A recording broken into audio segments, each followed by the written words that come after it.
Assalamualaikum warahmatullahi wabarakatuh. Saya Intan Pertiwi dengan NIM A1J118026 jurusan Pendidikan Biologi Fakultas Keguruan dan Ilmu Pendidikan Universitas Halu Oleo. Video ini merupakan video praktikum ke-10 mata kuliah Anatomi dan Fisiologi Manusia yang diampu oleh dosen Bapak Mustamin Balumbi SPD MSI dengan asisten WOD Siti Hajar Fauziah. Nah, pada video kali ini saya akan memaparkan materi praktikum yang berjudul Sistem Ekskresi. Tahu tidak, saat kita bernafas, tubuh mengeluarkan zat-zat berupa karbon dioksida dan uap air. Nah, proses ini menandakan fungsi ekskresi pada tubuh sedang bekerja. Nah, untuk memahami bagaimana cara kerja dan fungsi sistem ekskresi pada tubuh, yuk kita simak pembahasan berikut ini. Sistem ekskresi pada manusia melibatkan beberapa organ seperti paru-paru, ginjal, dan kulit. Nah, jadi tubuh kita ini memiliki organ penting seperti paru-paru, hati, ginjal, dan juga kulit yang disebut sebagai sistem ekskresi. Nah, fungsi dari sistem ekskresi pada manusia ini adalah melakukan proses pembuangan zat-zat beracun dari sisa metabolisme tubuh dan menjaga keseimbangan cairan dalam tubuh. Nah, yang pertama itu sistem ekskresi paru-paru. Nah, seperti yang sudah dibahas di atas, paru-paru ini merupakan bagian dari sistem ekskresi pada manusia. Nah, paru-paru ini sebagai organ ekskresi yang mengeluarkan karbon dioksida dan uap air saat kita bernafas melalui hidung ataupun melalui mulut. Nah, ketika kita menghirup udara melalui hidung atau mulut,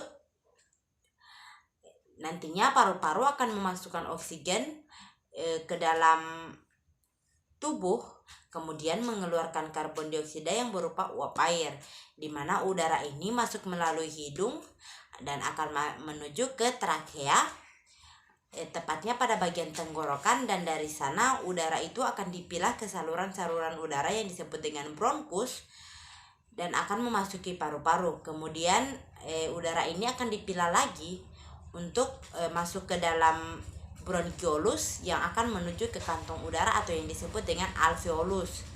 Nah, pertukaran ini disebut dengan pertukaran oksigen dan karbon dioksida. Kemudian oksigen ini akan dipompa oleh jantung menuju ke sel-sel tubuh. Nah, proses metabolisme ini akan menghasilkan karbon dioksida yang akan diserap oleh darah dan dibawa kembali ke paru-paru untuk dikeluarkan dalam bentuk gas dan cairan. Gas dan cairan tersebutlah yang disebut dengan karbon dioksida dan uap air. Sistem ekskresi yang kedua adalah hati. Hati merupakan sistem ekskresi yang menjadi pusat sortasi zat-zat yang ada di dalam tubuh, di mana zat-zat ini disaring berasal dari sistem pencernaan, dan hati ini akan berfungsi memilah zat-zat mana saja yang masih berguna bagi tubuh, yang harus dibuang dan harus diolah lagi. Nah, di hati ini ketika ia menemukan zat beracun, maka ia akan mengubahnya menjadi zat yang lebih aman. Seperti kita mengonsumsi makanan berprotein, zat proteinnya ini akan dicerna menjadi asam amino, di mana asam amino ini dibutuhkan untuk memperbaiki sel pada tubuh.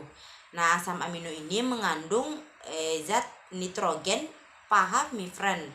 Jadi asam amino ini akan diubah dan diserap sehingga nitrogennya akan terlepas. Nitrogen ini kemudianlah yang akan diubah menjadi NH3 dan bersama dengan amino akan diubah menjadi urea. Nah, zat urea ini yang akan kemudian bersama ginjal akan dikeluarkan yang disebut dengan urin. Berikutnya sistem ekskresi ginjal.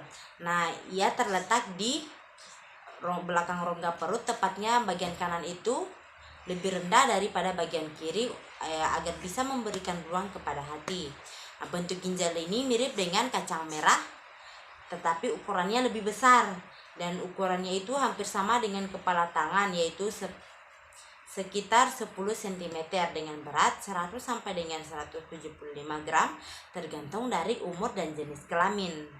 Nah, dalam sistem ekskresi tubuh, ginjal ini berfungsi menyaring zat-zat sisa metabolisme dalam darah, terutama dari hati. Nah, ginjal ini juga berfungsi mengolah zat-zat beracun menjadi cairan yang bernama urin. Nah, urin ini akan kemudian dikeluarkan melalui ureter ke kandung kemih dan akan dikeluarkan melalui uretra. Nah, kemudian ginjal ini juga berfungsi membuang gula darah yang melebihi kadar normal dan mengatur keseimbangan kadar garam, asam, dan basa dalam tubuh. Yang terakhir itu adalah sistem ekskresi yang berupa kulit.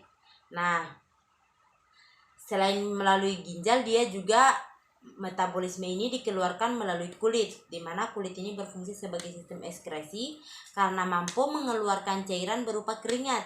Nah, keringat ini dikeluarkan oleh kulit melalui kelenjar keringat atau biasa disebut dengan glandula sudorifer yang terletak di lapisan dermis kulit. Kelenjar keringat ini akan mengeluarkan 5 sampai dengan 10% cairan dari seluruh sisa metabolisme tubuh. Nah, semua zat yang dikeluarkan tersebut akan bercampur dan akan menjadi keringat yang nantinya akan dikeluarkan ke permukaan kulit. Nah, itulah materi yang dapat saya sampaikan. Lebih dan kurangnya mohon dimaafkan. Wabillahi taufiq wal hidayah. Wassalamualaikum warahmatullahi wabarakatuh.